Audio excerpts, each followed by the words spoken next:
यो हो मेरो ब्याचलर्स सुरु गर्दाको रेज्युमे र यो हो मेरो कलेजको लास्ट इयरसम्म आइपुग्दाको रेज्युमे, जसले गर्दा मेरो ग्रेजुएसन हुनुभन्दा अगाडि हातमा 8वटा जब अफर थियो।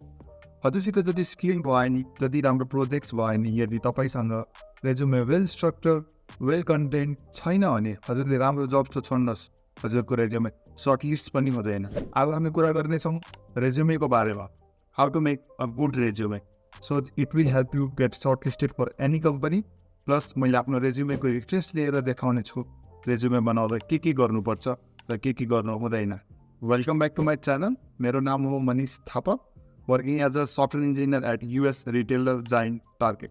यदि तपाईँहरूलाई मैले राखेको भिडियोज राम्रो लागिरहेको छ भने subscribe the channel and like this video, किनभने मोस्ट अफ द भ्युअर्स जस्तै मेरो भिडियो हेरिराखेको हुनुहुन्छ उहाँहरूले सब्सक्राइब गर्नुभएको छैन, सो प्लिज डु सब्सक्राइब। नेपालको सिनेरियोमा हेर्दा धेरैजना रेज्युमे र सिभीमा कन्फ्युज हुन्छ। सिधा भन्नुपर्दा नेपालमा धेरै स्टुडेन्ट्सले सिभी वर्डको युज गर्छन् इन्स्टेड अफ रेज्युमे। सबैभन्दा पहिला बुझौँ रेज्युमे र सिभीमा डिफ्रेन्स के छ।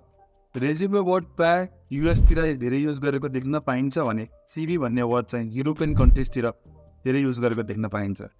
रेज्युमे भनेको short straight to the point document हो, स्पेसल्ली जब एप्लाई गर्दा युज गरिन्छ भने सिभी जसको full form of curriculum vitae भनेको डिटेल इन डेप्थ डकुमेन्ट हो, जसले हजुरको career journey, personal information and everything you have achieve in डिटेलमा बताउँछ। सिभी चाहिँ एकाडेमिक र रिसर्च पोजिसनलाई एप्लाई गर्दा धेरै जसो युज गरेको देख्न पाइन्छ।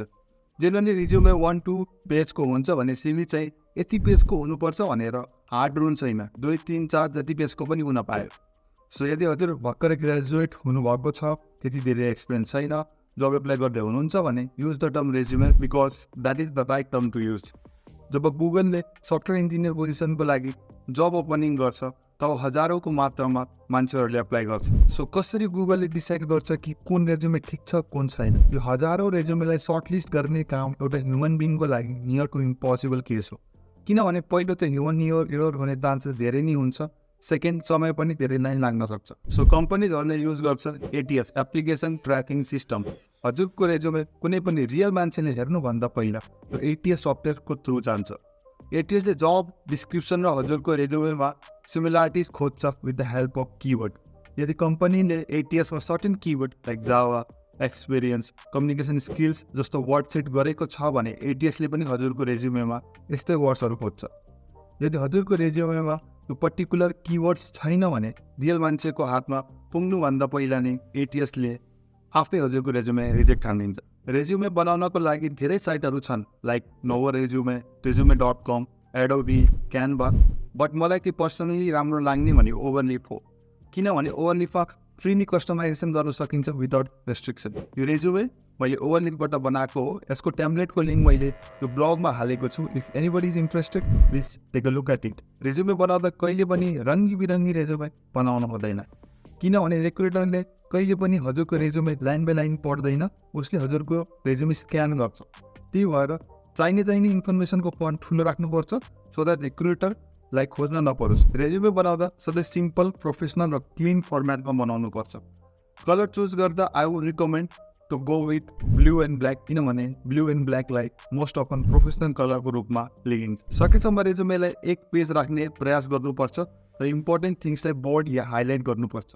यो मेरो रेज्युमेमा मैले आफ्नो नामलाई टपमा राखेको छु एन्ड मेरो जति प्रोफाइल लिङ्क्स छन् जस्तै LinkedIn, email ID, phone number, GitHub, portfolio वा कोडिङ प्रोफाइल, त्यो मैले नाम पछि राखेको छु so that it will be more accessible. सबैभन्दा सुरुमा राख्नुपर्छ हजुरको एजुकेसन क्वालिफिकेसन, किनभने हरेक रिक्रुटरले हेर्ने यो सबभन्दा बेसिक फन्डामेन्टल चिज हो। अनि एजुकेसनभित्र हजुरले पढेको स्ट्रिमको फन्ड ठुलो हुनुपर्छ, लाइक हजुरको कलेजको नि। अझ सिजिपिए र पर्सेन्टेज जे छ त्यो पनि राख्नुपर्ने हुन्छ र त्यो कोर्स कुन इयरमा कम्प्लिट गरेको हो त्यो पनि राख्नुपर्ने हुन्छ। यसबाहेक अरू केही राख्नु पर्दैन। त्यसपछि आउँछ एक्सपिरियन्स। एक्सपिरियन्स लेख्दा बोर्डमा हजुरको वर्क पोजिसन हुनुपर्छ र हजुरले राम्ररी हेर्नुभयो भने यु क्यान सी मैले पर्टिकुलर एक्सपिरियन्स एक्सप्लेन गर्दा एक्सन वर्ब युज गरेको छु। आफ्नो इनिसिएटिभ र इम्प्याक्ट एक्सप्लेन गर्न एक्सन वर्ब युज गर्नुपर्छ, जस्तै वर्क, डेभलप, यो सब बुलेट पोइन्ट्समा लेख्नुपर्ने हुन्छ र पोइन्ट फर्मेसन गर्दा सधैँ इम्प्याक्ट पनि एसोसिएट गर्नुपर्छ। For example, developed an API and integrated with database to enhance the revenue by 20%। यो स्टेटमेन्टमा मैले भनेको छु कि मैले गरेको कामले गर्दा मेरो कम्पनीलाई 20% फाइदा भयो। यही नै कुरा रिक्रुटरले हेर्ने गरेको पाइन्छ।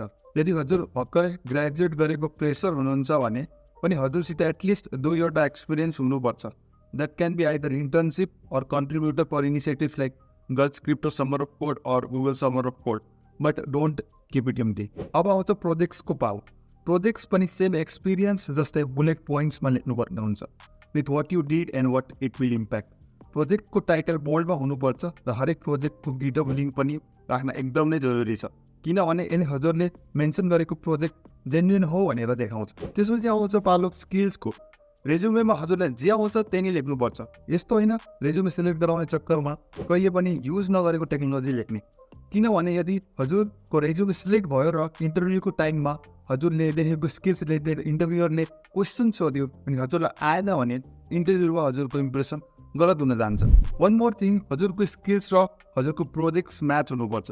यस्तो होइन कि प्रोजेक्ट जावामा गरेको छ र स्किल्समा जावा नै छैन, so please take care of that. Lastly, यदि हजुरले कुनै certifications or extra curricular activities गर्नुभएको छ भने त्यो राख्दा पनि हुन्छ। यदि गर्नुभएको छैन भने केही प्रब्लम छैन, तर रेज्युमे चाहिँ एक पेज पुरा भरिएको हुनु पर्यो। यदि हजुरको रेज्युमे खाली खाली देखियो भने पनि यसले ब्याड इम्प्रेसन बनाउन जान्छ।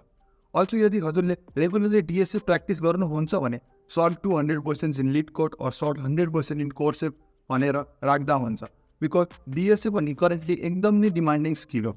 यदि हजुर डिएसए के हो, डिएसए कसरी स्टार्ट गर्ने भनेर कन्फ्युज हुनुहुन्छ भने डोन्ट वरी, मैले एउटा भिडियो अलरेडी बनाइसकेको छु, so see that video, link is in the description. अब कुरा गरौँ बेस्ट प्र्याक्टिसेसको बारेमा। सबैभन्दा पहिला कुनै पनि जब पोजिसनमा एप्लाई गर्दा सिधै यो बनाएको रेज्युमे लिएर एप्लाई गर्ने होइन। पहिला जब डिस्क्रिप्सनमा फोकस किवर्ड खोज्ने, जस्तै जावा, 2+ इयर अफ एक्सपिरियन्स, र यो सब इन्क्लुड गर्ने तपाईँ बनाएको टेम्प्लेट रेज्युमेमा। यदि हजुरले फोकस किवर्ड निकाल्न गाह्रो भइरहेछ भने युज दिस टुल। यसले जब डिस्क्रिप्सनमा भएको सबै फोकस किवर्डले बताउँछ। हरेक जबको आफ्नै रिक्वायरमेन्टहरू हुन्छ, त्यही भएर यो स्टेप गर्न धेरै नै आवश्यक छ। हजुरको रेज्युमेमा कुनै पनि ग्रामेटिकल एरर हुनु भएन। यो स्मल मिस्टेकले पनि हजुरको इम्प्रेसन गलत हुन जान्छ। अर्को हो, हजुरले मेन्सन गरेको स्किल्समा नै प्रोजेक्ट हुनु पर्यो। यदि कुनै जबले जावा डेभलपर खोजिरहेको छ भने हजुरले एप्लाई गर्दा रियाक्ट प्रोजेक्ट राखेर एप्लाई गर्नु भएन। यस्तो गर्नुभयो भने हजुरको रेज्युमे 100% रिजेक्ट हुन्छ। सो जब एप्लाई गर्दा जब डिस्क्रिप्सन अनुसार स्किल्स एन्ड प्रोजेक्ट्स हुनुपर्छ। यदि हजुरलाई आफ्नो रेज्युमे कस्तो छ, राम्रो छ कि नै रिभ्यू गराउनु छ भने send me your resume on my email ID. I will definitely help you with that. हजुरको स्किल्स, हजुरको एक्सपिरियन्स र हजुरको प्रोजेक्ट्स राम्रो हुँदा हुँदै पनि यदि रेज्युमे सर्टलिस्ट भएको छैन भने it's time to review your resume. जब पाउनको लागि रेज्युमे निकै नै महत्त्वपूर्ण हुन्छ, त्यही भएर प्लिज डोन्ट नेग्लेक्ट इट। मैले भनेको कुरा यदि हजुरले आफ्नो रेज्युमे बनाउँदा फलो गर्नुभयो भने it will really help you with your job hunt. That's it for this video. यदि तपाईँलाई यो भिडियो हेल्पफुल लाग्यो भने then don't forget to hit like button and subscribe the channel. Also share this video with your friends so they will also know how to make a good resume.